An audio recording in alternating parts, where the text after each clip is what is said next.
Hello, welcome to current affairs factory. तो चलिए आज हम लोग कुछ टॉप 5 करंट अफेयर्स देखने वाले आज का जो न्यूज़ में था। तो देखिए पहला क्वेश्चन है कि जो बांधवगढ़ टाइगर रिजर्व है वो कहाँ पे लोकेटेड है। ऑप्शन है आपका मध्य प्रदेश, उड़ीसा, बिहार, वेस्ट बंगाल। तो पहले आप लोग ट्राई कीजिए। चलिए हम लोग चलते हैं, देखते हैं इसका आंसर क्या है। तो देखिए ये मध्य प्रदेश में जो है वो बांधवगढ़ टाइगर रिजर्व है। न्यूज़ में क्यों है तो इसका एक्सप्लेनेशन आपके लिए यहाँ पे रखे हुए देखिए। आर्कियोलॉजिकल सर्वे ऑफ इंडिया जो एएसआई है, हमारे जो पुरातत्व विभाग हैं, उन्होंने रिसेंटली में रिपोर्टेड किया था कि 26 बुद्धिस्ट केव्स जो है ना मध्य प्रदेश के बांधवगढ़ टाइगर रिजर्व में है। ठीक है, बांधवगढ़ टाइगर रिजर्व जो है ये नेशनल पार्क डिक्लेयर्ड किया गया था 1968 में और टाइगर रिजर्व बना था 1993 में। जो आपका ताला, खितौली और Magadh comprises the three main zones of national parks which together covers an area of 716 kilometre. तो ऑप्शन ए जो है ना ये इसका करेक्ट आंसर है। फिर नेक्स्ट क्वेश्चन है आपका कि with reference to monetary policy committee that is MPC consider the following statement. First, union finance minister is the chairperson. Second statement है आपका कि जो decision of MPC that is monetary policy committee are taken on the basis of majority with governors having the casting vote in each of a tie. तो आप लोग pause करके इस question को ट्राई कीजिए। ऑप्शन में है ऑप्शन ए केवल वन सही है first, option B second only, option C both that is first and second statement, और option D neither one neither two. इसको आप लोग ट्राई कीजिए। ठीक है, तो देखिए अगर आप देखोगे तो इसका आंसर जो है ना वो ऑप्शन एक तरह से बोल सकते हो ठीक है बी है ओनली स्टेटमेंट टू। देखिए union finance minister is the chairperson, बिल्कुल गलत है, क्योंकि जो आप जानते हो कि जो मॉनेटरी पॉलिसी कमेटी है उसकी चेयरपर्सन होते हैं जो आरबीआई के गवर्नर होते हैं। तो यहाँ पे आप एक्सप्लेनेशन में देख सकते हैं the reserve bank of India's monetary policy committee recently raise the policy repo rate by 50 basis point to 5.9, मतलब 5.4 से बढ़ा के 5.9 कर दिया। देखो रेपो रेट होता है कि जिस रेट पे जो आपका आरबीआई कमर्शियल बैंक को या जितने भी आपके बैंक्स है उसको जो लोन देता है, जिस रेट पे पैसा देता है उसको रेपो रेट बोलते हैं। तो बढ़ा दिया गया है। It raised the repo rate और the rate at which it is lends money to the banking system by 50 points. ठीक है, टू 0.5%, मतलब जितने भी यहाँ पे 50 पॉइंट्स का मतलब 0.5, 100 पॉइंट्स का मतलब 1% से। It has cut India GDP growth rate for the current financial years, ठीक है, जो FY23 चल रहा है, 7.2 से लेकर के 7% कर दिया। रीज़न सिंपल है कि इन्फ्लेशन बढ़ रहा है तो लोग खर्च कम करेंगे। ठीक है, तो शायद हो सकता है कि जीडीपी में थोड़ा कॉन्ट्रैक्शन देखने को मिले। MPC retained the retail inflation projection for the current physical years at 6.7%। देखिए एमपीसी के बारे में अगर जानोगे, मॉनेटरी पॉलिटिक्स के बारे में, कमेटी के बारे में, तो मॉनेटरी पॉलिसी कमेटी जो है ना इंडिया का, वो रिस्पॉन्सिबल होता है for the fixing of policy interest rate to achieve the objective of monetary policy.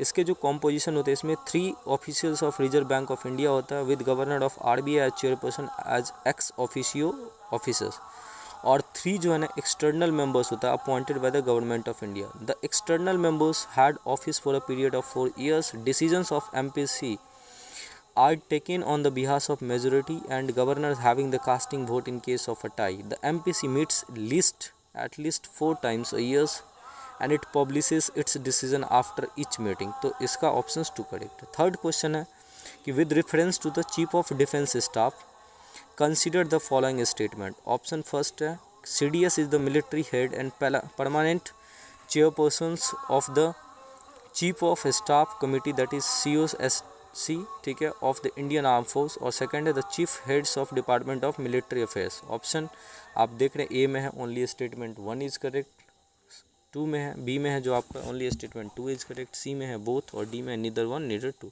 तो आप लोग पॉज करके इसको टिक आउट कीजिए कि आपका कौन सा आंसर है। चलिए इसका एक्सप्लेनेशन देखते हैं। तो देखिए अभी हाल ही में आपको पता होना चाहिए कि जो जनरल अनिल चौहान ने रिसेंटली एज्यूम्ड किया है charge as a countries second chief of defence staff, that is CDS.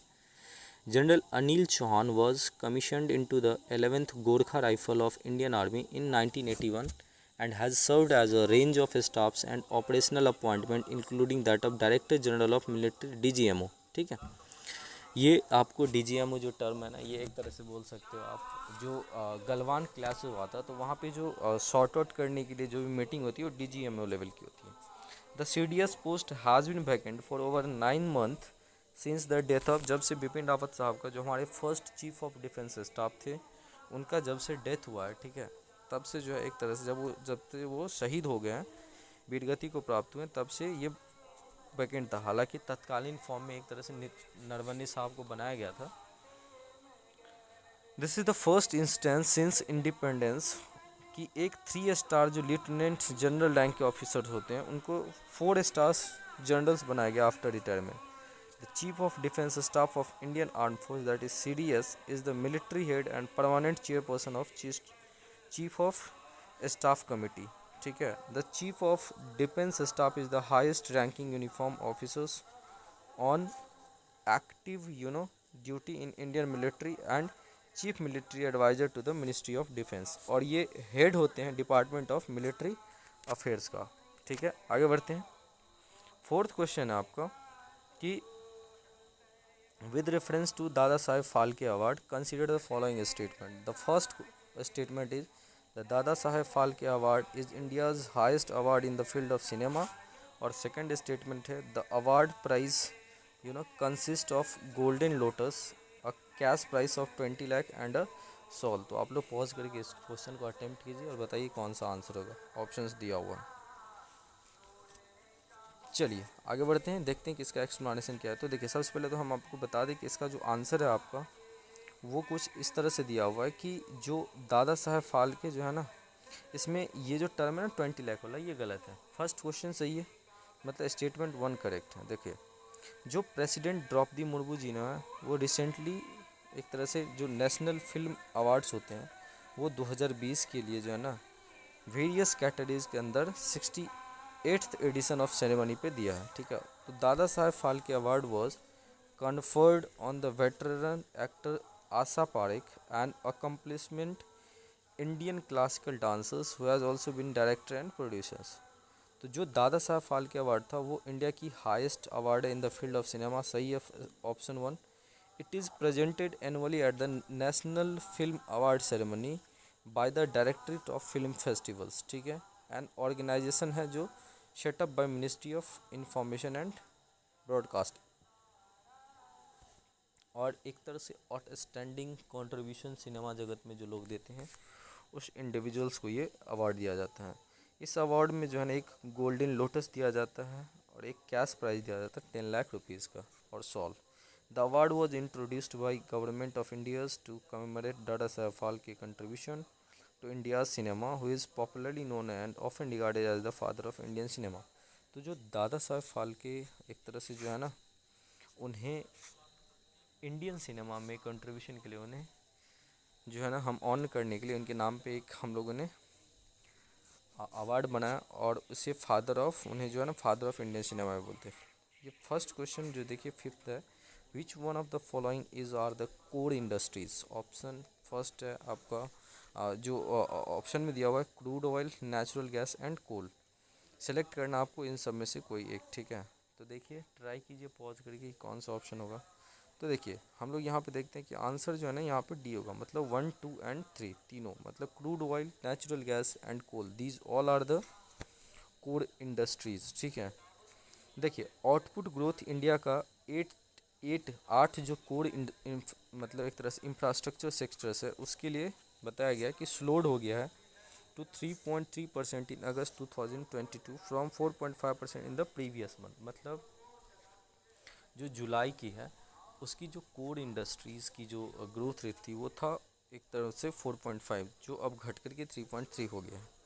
This is the slowest pace since 2021 के नवंबर से, with crude and natural gas continuing to report contractions while electricity and steel production clocked sharply lower expansion than in the previous month. Overall output levels in the 8 sectors were 1.5 lower than the July 2022, making the third successive month of sequential contractions. आपको पता होगा कि अगर एक sequential contraction देखने जाता तो हम उसे एक मंदी का नाम देते हैं अगर 3 बार लगातार होता है तो। हालांकि ये एक सर्टेन फैक्ट्स नहीं है कि एकदम बिल्कुल ऐसा परिभाषा है, बट एजम्पशन और इकोनॉमी चलने वाला एक टर्म होता है।